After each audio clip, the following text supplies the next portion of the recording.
Amoy na amoy dito yung singaw ng dagat, oh. Yun, oh.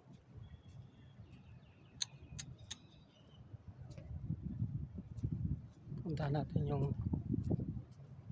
natin yung dagat. Yun, oh.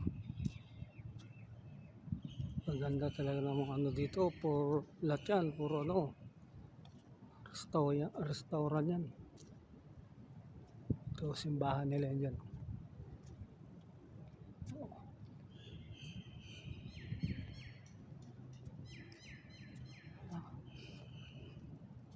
Pagkita ko sa inyo yung dagat.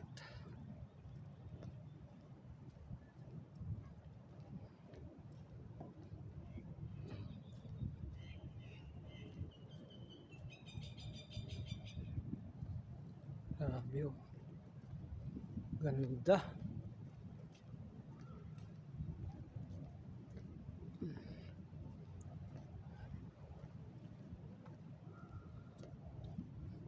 Amoy na amoy talaga.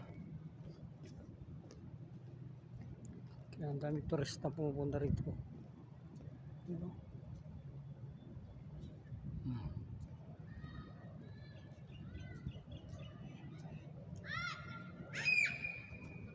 Ayan, nakikita nyo nga doon. Ayan, Percatarian. Ayan, o. Ganda ng mga ano dyan. Mga naglalaki ng building dyan, o. Percatarian. Dinadayan ng ano to, mga tourist spots. Ayan, o. Mga restaurant, o.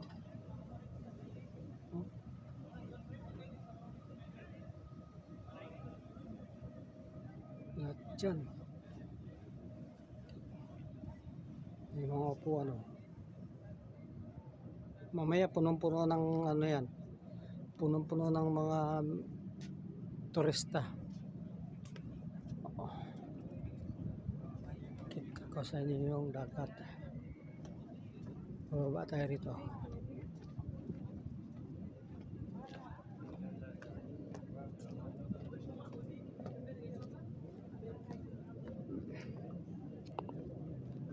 Tayo makapasyal muna bago kumain. Pero kita niyo yan, oh.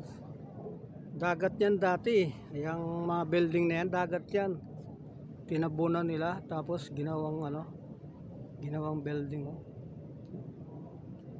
Daming tao rito. Ayan, mga turista.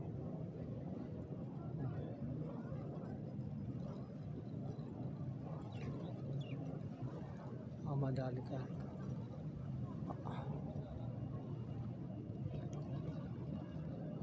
Hello. Oh. Diyan.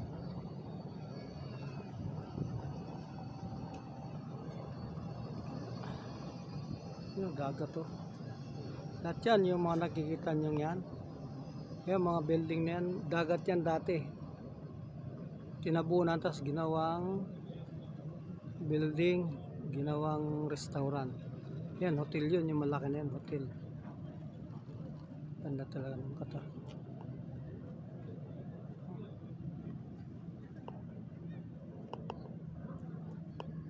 Lalapit ko kayo sa dagat.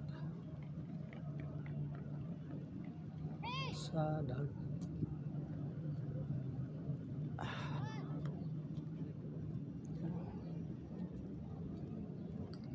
Ano? Kita nyo naman yan.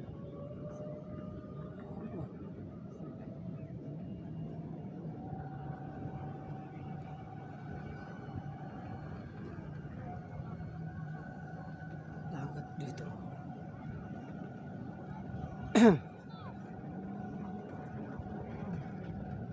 You know?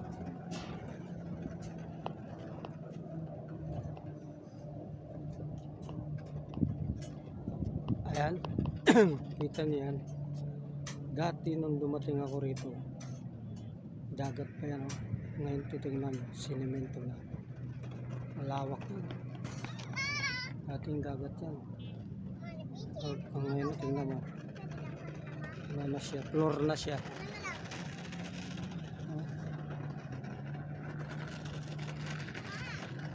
After 10 years yung dagat na yun, puro na yung building. Kasi ginagawa nilang ano eh. Ginagawa nilang building restaurant para pagkakitaan.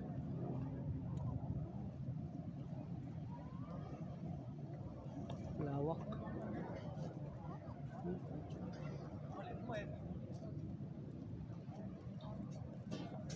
Ito ang Katara Beach na sinasabi ko. Dagat siya. Pag ano ka, pag employee ka ng IKETS, walang entrance dito. Pag gusto mong maligo, kaya lang mainit kasi yung dagat eh, yung tubig. Kaya mahirap maligo dyan.